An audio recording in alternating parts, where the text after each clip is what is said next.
आप सभी मसीह भाई बहनों को प्रभु यीशु मसीह के नाम में जय मसीह की ऑनलाइन जीसस यूट्यूब चैनल पर आप सबका स्वागत है। दोस्तों, कोलगेट, आज इस शब्द को कौन नहीं जानता।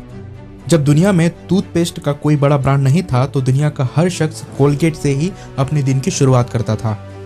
आज लोग भले ही दांत साफ करने के लिए कोई भी ब्रांड क्यों नहीं यूज कर रहे हो, लेकिन उनकी जुबान पर नाम कोलगेट का ही आता है। लेकिन क्या आपको मालूम है कि कोलगेट इतना बड़ा ब्रांड कैसे बना और इसके पीछे की कहानी क्या है? तो आज मैं इस वीडियो में आप लोगों को कोलगेट की सफलता के रहस्य के बारे में बताने वाला हूँ। वीडियो बहुत ही इंटरेस्टिंग होने वाला है, तो इस वीडियो को लास्ट तक जरूर देखिएगा। दरअसल कोलगेट यह शब्द एक व्यक्ति का है जिनका पूरा नाम है विलियम कोलगेट। इन्हीं के नाम पर इनकी कंपनी का नाम रखा गया था। विलियम कोलगेट का जन्म 25 जनवरी 1783 को इंग्लैंड के कैंट में हुआ था। इनके पिता का नाम रॉबर्ट कोलगेट था और वो एक किसान थे। पारिवारिक दृष्टि से वो आर्थिक रीति से बहुत ही कमजोर अर्थात गरीब थे। 1778 के मार्च महीने में उनके पिता ने इंग्लैंड छोड़ दिया और वो अमेरिका में आकर रहने लगे। विलियम कोलगेट ने 19 साल की उम्र में अपना खुद का व्यापार आरंभ किया, जिसमें वो शुरुआती समय में साबुन और मोमबत्तियां बनाया करते थे। लेकिन कुछ वर्षों के बाद उन्हें अपने व्यापार में नुकसान का सामना करना पड़ा और उनका कारखाना भी बंद हो गया। एक दिन जब वो जहाज में सफर कर रहे थे तो जहाज के कैप्टन ने उन्हें उद्धार के संदेश के बारे में बताया। उस कैप्टन ने उन्हें प्रभु यीशु मसीह के बारे में बताया और उन्हें कुछ सलाह भी दी, जिनमें कुछ सलाह इस प्रकार से थी। सबसे पहली सलाह जो उस कैप्टन ने विलियम कोलगेट को दी वो ये है कि सभी परिस्थितियों में परमेश्वर को पहला स्थान दो। दूसरी सलाह उन्होंने दी कि अपने दिल में परमेश्वर को जगह दो। तीसरी सलाह उन्होंने यह दी कि हर दिन परमेश्वर की इच्छा को जानने के लिए प्रार्थना करो। और जो चौथी सलाह कैप्टन के द्वारा विलियम कोलगेट को दी गई थी वह थी कि जो भी काम करते हैं उसमें से 10वां अंश परमेश्वर को देना।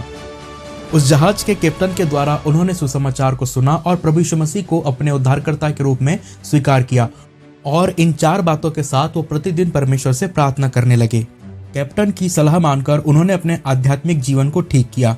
हालांकि व्यापार में उन्हें बहुत सी कठिनाइयों का सामना करना पड़ा, लेकिन उसने प्रार्थना करना और बाइबल पढ़ना कभी भी नहीं छोड़ा।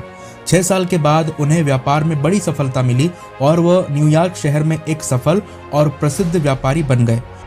जब उनका व्यापार बढ़ने लगा तो उन्होंने दशमांश से अधिक देना शुरू कर दिया। उन्होंने 10 से लेकर 20 और 20 से लेकर 30% तक का दशमांश परमेश्वर को देना शुरू कर दिया।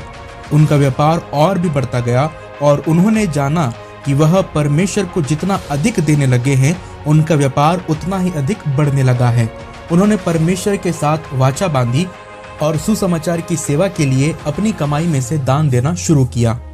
इसलिए दोस्तों, आज हम देखते हैं कि उनके व्यापार को परमेश्वर ने एक महान साम्राज्य बना दिया और अपने जीवन के अंतिम समय में उन्होंने अपने व्यापार के प्रॉफिट में से 90% तक परमेश्वर को देना शुरू किया और सिर्फ 10% ही वो अपनी ज़रूरतों को पूरा करने के लिए रखते थे।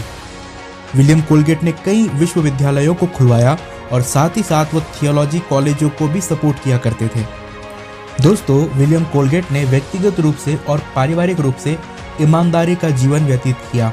उनके द्वारा तैयार किया गया पेस्ट, साबुन और सेविंग क्रीम दुनिया भर के लोगों के द्वारा स्वीकार किए गए हैं और आज दुनिया भर के लगभग प्रत्येक घर में उनके द्वारा तैयार किया गया प्रोडक्ट हमें देखने को मिलता ही है।